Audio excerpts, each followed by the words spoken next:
बानी पीटीआई ने वकील सलमान अकरम राजा से मुलाकात से इनकार कर दिया। वजीर आला खैबर पख्तूनख्वा अली अमीन गंडापुर से मुलाकात के बाद सूबाई काबीना में रद्दोबदल और स्पीकर खैबर पख्तूनख्वा असम्बली के खिलाफ कार्रवाई का इम्कान है।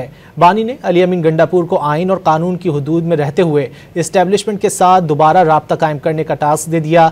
मुशीर वजीर आला खैबर पख्तूनख्वा बैरिस्टर सैफ का डॉन अखबार से गुफ्तगू में दावा।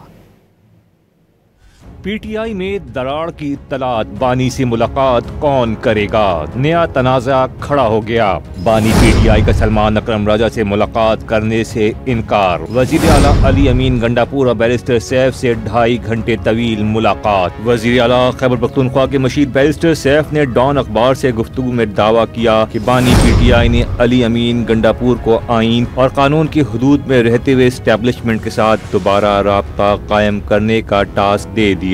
वजीर आला खैबर पख्तूनख्वा की बानी पीटीआई से मुलाकात के बाद सूबाई काबीना में रद्दोबदल और स्पीकर केपी असम्बली के खिलाफ कार्रवाई भी मुतवक्को है। स्पीकर पर आजम स्वाति ने करप्शन के इल्जामात आयद किए थे। काबीना में 4 से 5 वज़रा और मुशीरों को हटाए जाने का इम्कान है। बानी ने अली अमीन गंडापुर को इख्तियार दे दिया। दूसरी जानिब पीटीआई रहनुमा हम्माद अजहर ने पार्टी ओहदे से इस्तीफा दे दिया।